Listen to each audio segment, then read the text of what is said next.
What up, my fellow dorks? It is the Turtle Dork here with a new movie review for you today.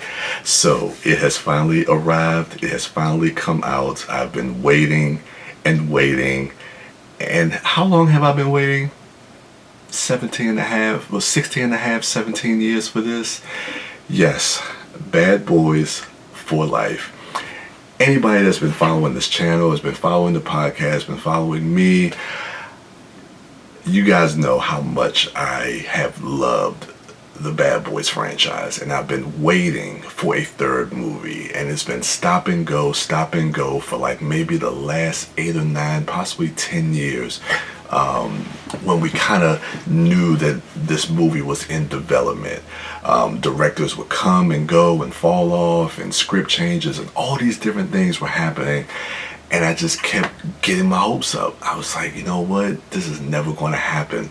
And I just wanted this third movie. I wanted to complete the trilogy. Yes, this has been my most anticipated movie for 2020. Still is, however you want to phrase it, because there was no other movie coming out within the calendar year of 2020 that I was more excited, more giddy to see than this movie. I guess I really can't get into the film without maybe getting into a little bit of why this means so much to me. It was really in 1995. It was really back when I was first born, back in 1978. Let's start there now. But back in 95, man, when I heard about this movie coming out, it was just this mind-blowing experience of like, you're taking two iconic sitcom TV stars that were definitely pinnacle in the black community, especially at the time when I was in high school. Fresh Prince of Bel-Air and Martin were two of the biggest shows that every family gathered around the household to check out. I can't remember the day Fresh Prince came on, but I know Martin used to come on Thursdays at 8 o'clock, right before Living Single. Anyway, so yeah, and you know, a little side note, Martin Lawrence actually went to the same high school that I went to, Friendly High School in Fort Washington, Maryland. Anyway, so you know, everybody at our school, you know, it was something that we felt proud of. But yeah, it was to see these two stars come together, who you could kind of say were competing. These shows were kind of competing for kind of the same audience, but then to see them come together in a big Hollywood film, an action film no less, that was just something exciting. That was something that, you know, it's always been said, it felt like it was for the culture. It was for us. It was to see these two iconic, you know, black actors, these black comedians come together in an action film that we really haven't seen in this way outside of something like maybe what Eddie Murphy has done earlier, or Carl Weathers, maybe like Action Jackson or something like that, but never in this way. And it just got those fan base excited to see this movie. And they created something special because the chemistry that they had between the two of them was something that, you know, we could kind of anticipate that they would have it, but watching their first movie back in 95 and seeing how they bounced off each other and seeing how the crowd responded to Will Smith and Martin Lawrence, it was something great to see. And after that movie, man, we kind of went through this lull where we thought we were going to get the sequel. I remember on Entertainment Tonight, there was reports that it was going to come out in 1997.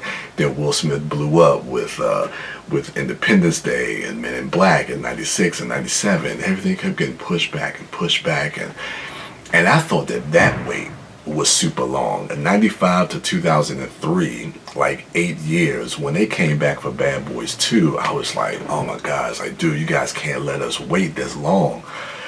Little did I know that we won't have to double that.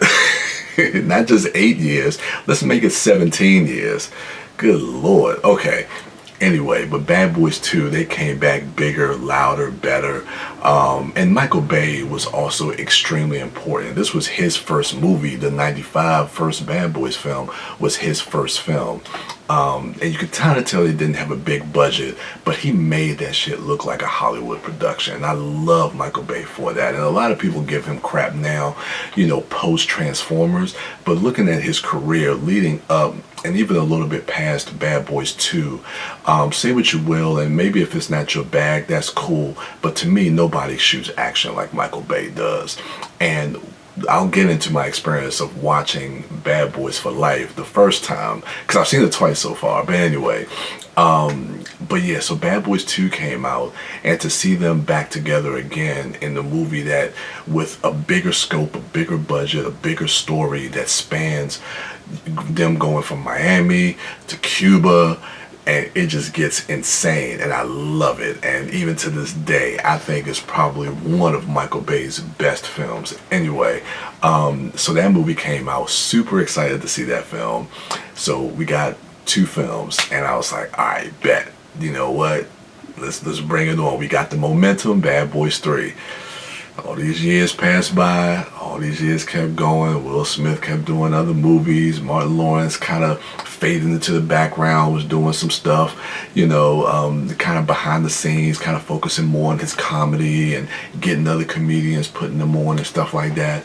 So, nevertheless, 2020, here we are. Bad Boys for Life. So with that preamble, let's get into the movie. And this will be spoiler free. I'm not going to spoil anything, because if you're a fan of Bad Boys, there really is a lot here that could be spoilerish, so I'm not going to do that. But check into our weekly podcast where we're going to do a review cast of Bad Boys for Life more in depth. But getting into my experience of watching this film for the first time, I was able to see a triple feature of Bad Boys 1, Bad Boys 2, and Bad Boys for Life on the big screen. Shout out to the Alamo Draft House out in Woodbridge, Virginia, for putting on that screening. And so me and TheTurtleDork was able to go out there, start around 6 o'clock. So we went out there, had great, and it was a huge theater. So it was a great experience of seeing those first 2 movies on. So I've seen those first 2 movies a million times. That may be no exaggeration, but it was great to see it on the big screen again, because I haven't seen those movies in the big screen since their original theatrical run. So about 16 and a half and 25 years since I've seen those movies on the big screen. So to see those on the big screen was it was a great experience.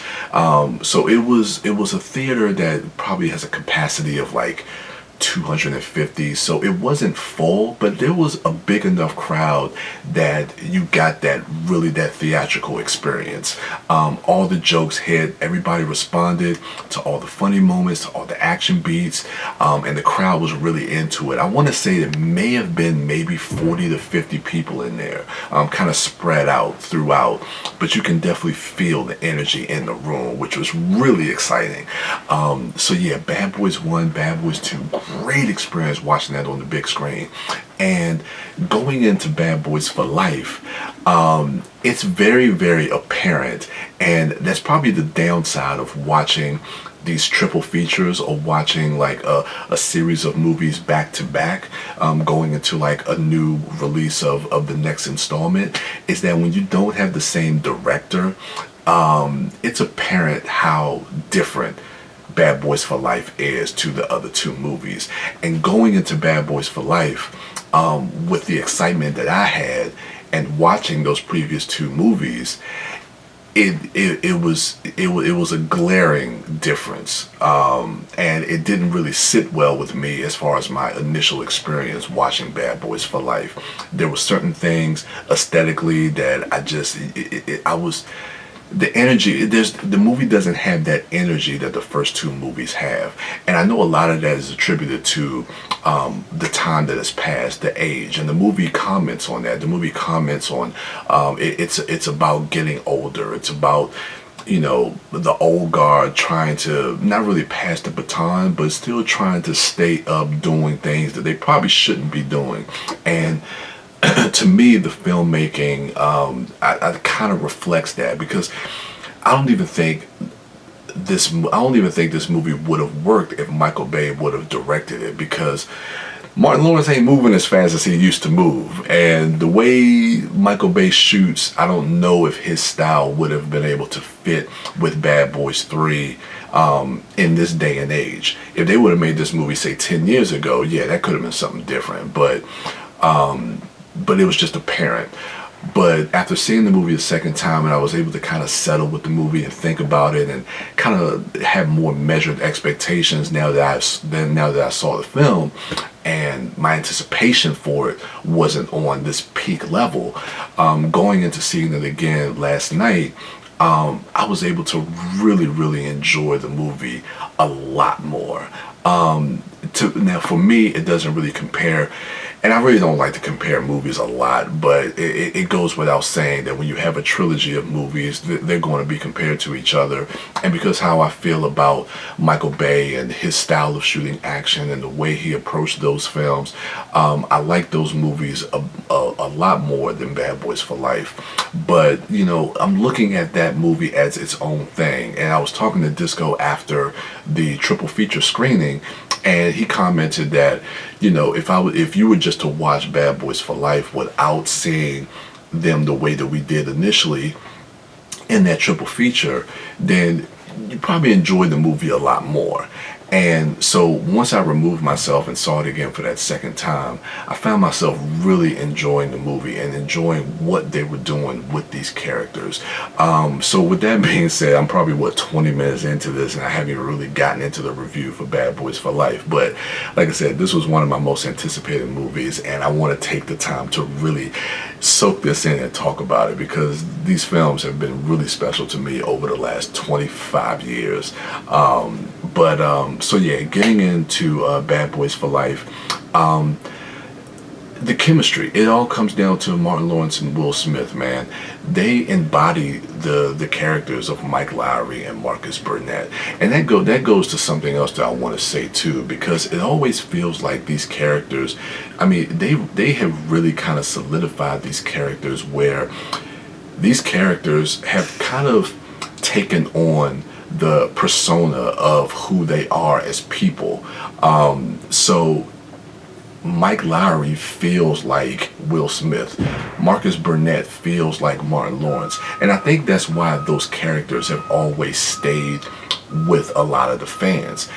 It's a lot of times when you see a lot of like personality actors, it's easy to kind of just call them by, and I do it here, and we call Will Smith Martin Lawrence, but you know, you always know the name Mike Lowrey. You always know the name Marcus Burnett. And that's because they've done a great job of taking their own kind of persona and injecting that into their characters.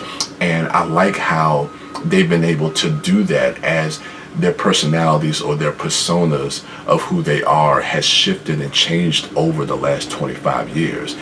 And because Martin Lawrence himself, I've watched a lot of interviews when they've been on this press junket. I watched their interview they did with Sway on Sway's Universe, on The Breakfast Club, and Martin has kind of gotten into a point in his life where he's just really mellow. He's really kind of more subdued. He's a lot more quiet. He seems a lot more shy. And he's not always on how you kind of saw him younger when he was on his sitcom and how he was in those first two movies. And his character of Marcus Burnett in this third film kind of reflects that a little bit. He's extremely funny in the movie, but you can see that, you know, he's becoming more of a family man. He recognizes that he's getting older. He wants to get to that point in his life where he wants to retire and spend time with his family. And Mike Lowrey is just at that stage, and you know, staying true to his character, but in that state of denial, almost like a midlife crisis, where he's trying to stay young, he's trying to stay relevant. So you know, he's going to be chasing down criminals till he's 100. You know, that's what he says. I don't know if you're gonna be able to do that, dog.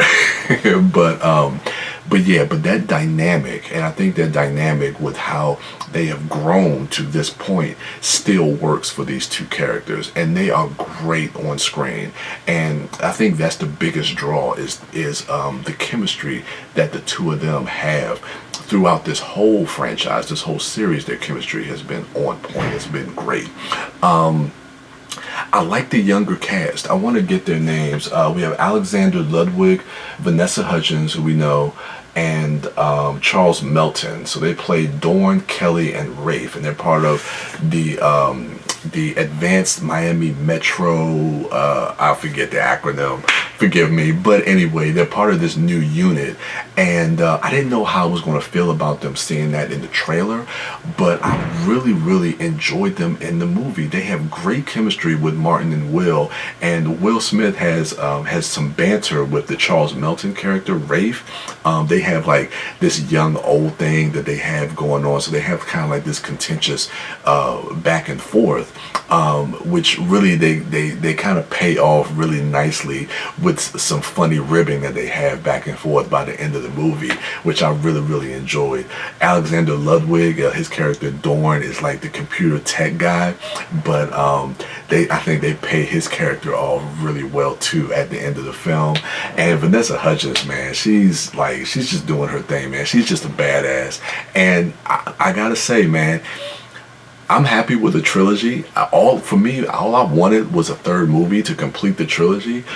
And there are talks that, they may want to come back for another one. If they do, I would be excited to see this younger cast work a lot more with Mike Lowry and Marcus Burnett. I would love to see that. And I want to get her name right. Paola Nunez plays Rita. So she is a former love interest of Mike Lowry, and she's a lieutenant now, and she's kind of heading up this ammo unit with the younger cast. And she's really good. I really like her. I don't know if I'm familiar with some of her other work, or if I've noticed her in some other works that maybe I've seen before, but I really liked her, and I thought that her chemistry with Will Smith, because of the history that they've had in the past, I thought really worked well. So I like the dynamic with all the characters. They were able to bring in some new, fresh, young actors, some young talent, and some new faces to interact with these old characters. And I think a lot of that worked. Joey Pants is back as Captain Howard, and he's got some great moments. And he has some scenes where he's able to kind of bring back some of that familiarity of the angry captain that we used to see in a lot of the 80s and 90s action films. But he has a lot more depth, and that's something else too. They do a lot more character building and character depth in this movie as well. That could be a little bit of my criticisms too, because sometimes they have some reveals about characters in this movie that kind of makes you rethink these characters from the previous movie. It just makes you rethink their whole character. And sometimes I don't like when they reveal certain things to make you rethink just that whole character, to rethink that whole character and the canon of the movies that we saw previously. So, but I understand, like, looking at it within a vacuum of this film, how it works with bringing more depth to these characters. But I'm just thinking about it overall because I love those first two movies, so it just kind of makes me rethink certain characters and how I see them, not in a negative or bad way, but it just makes me rethink their characters. But anyway, the villains, I was surprised about how much I thought the villains really worked. Now, I know there's a lot of criticisms about the villains in the first two movies, which were played by Cheikh Cario, Fouché, and Jordi Mola, maybe was the guy's name in the second movie. But there was a lot of talk about, they're just regular drug cartel guys, and there's no like relationship or connection with the protagonist. And I'll always think that it has to be that to really to really have depth or entertainment in your movies, because I still think that those first two movies work really well, even having kind of one note or two-dimensional villains.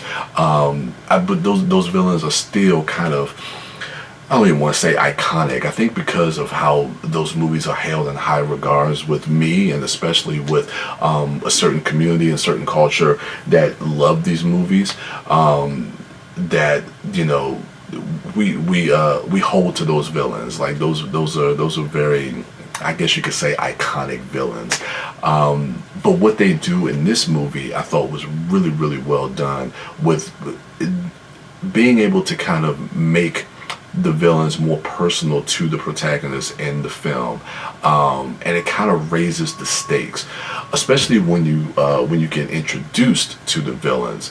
The introduction of these villains really lets you know that, okay, these ain't people to be fucked with, and knowing that this is kind of a vengeance story, then it does kind of raise the stakes for you. And then, they kind of flip that on your head a little bit. And, there's some surprises that, I won't talk about here. But I don't know. I think a lot of that stuff worked. And again, I think a lot of it is attributed to how Martin Lawrence and Will Smith portrayed these characters. You can really see that they're dialed in to playing these roles. You can tell that they were just as eager to get back to giving the fans a third film as much as the fans have been wanting a third film. And that relationship that they have with the fans is palpable. You can feel it. As a fan myself, I can feel it, and that's why I respond to it so well. But yeah, I mean, I guess some of the negatives, it goes to just what I was saying about the direction. Michael Bay, you could definitely feel his presence missed in this, but it's outside of that. I'm not saying that nobody else could direct these movies. I just don't like the way some of these new school action movies are being directed. I don't like a lot of the green blue screen stuff that we see.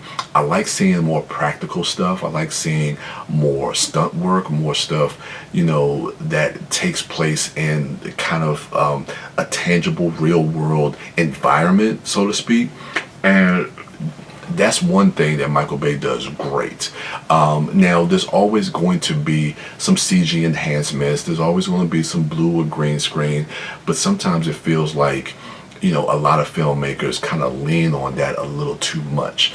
And I just, like, and even not even just the action sequences, just regular driving car sequences, man. Like, it's just apparent, like, when you can see those green and blue screens, and those things kind of take me out of it. And I'm just like, yo, put the car on a flatbed, put some cameras around the car, and shoot that shit, man. Like, I mean, I know that it allows filmmakers to shoot faster and shoot quicker and things of that nature, but I don't know, man. It's just like, just some of the action just doesn't hold up to Michael Bay's action from the first two movies. Like I said, there's just a kinetic energy that I like about what Michael Bay does. There's a sense of authorship to his films. Love him or hate him, like, his style when you see it. And so again, that's just something that's just apparent to me with this particular film. But again, that's a criticism, that's a negative, but I gotta say, overall, I came out, especially after the second viewing, that I really, really enjoyed this film. Martin Lawrence, you can definitely see the time that has passed with just his, not just his character, but a little bit of his performance. Now, I don't know if that was by design, but like I said, he's just kind of more reserved, more laid back. But he has some great moments, and the two of them together have some really dramatic moments, some dramatic conversations, some hard conversations that Mike Lowry and Marcus Burnett have to have with each other. And even with some dramatic moments, Martin Lawrence is able to put in like some great moments of comedy that sticks in there, man. He's got some bits on it. Martin's got some bits in this movie, man, that watching it again the second time around, especially now with a full house, with a full crowd, like, man, it just, some of those jokes, man, they just really, really hit right on point. So, yeah, you can definitely see that his character is different than how he was in the first two movies. But again, that goes with the passage of time. And the movie, again, like I said, it comments on them getting older, and how they can't keep doing the same things. And Martin is kind of like that voice of that conscious voice, that voice of reason that's trying to break through to Mike Lowry, saying, look, you can't keep doing the same shit that you've been doing. So but it was just something that I noticed, because going back to the triple feature, watching them back to back, like Martin is just on, man. Martin is going, like he's just, and then going and seeing him in the third movie, it was just like, man, okay, it's just, but with that being said, they know these characters, and they really embody these characters, and it's just been something that I've been waiting for. I can confidently say that I am satisfied with this, and I'm happy to have this trilogy, because I've been talking about this for years, and I'm sure that all my friends, my fellow dorks included, have been tired of me talking about Bad Boys 3. So now you ain't got to hear me talk about it anymore, maybe, you know. I'm happy. I'm happy. With where we are now and how long it's been, yeah, I'm happy with the film that we've got. I think all the pieces kind of fell in place, and this was just the next natural step, I believe, for these characters. And we'll get into maybe a little bit more of some of the criticisms that I have. I want to sit with the movie a little bit more. I'm glad I saw it twice. I will be seeing it again, because I got the Regal Unlimited. I might see this a few more times. This is just going to be that movie for me, because I've just waited so long. But yeah, highly recommend, if you are a Bad Boys fan, if you love Martin Lawrence and Will Smith, if you love the chemistry of these two actors together, if you were there with me back in '95 with how you felt about hearing Martin Lawrence and Will Smith coming together to make an action comedy movie, if you've been waiting as long as I have, clamoring for this, then this will satisfy that urge. You will be happy with this. Yeah, man, I'm just happy to finally have this, man. So yeah, but anyway, let me know what you thought of Bad Boys for Life in the comments below.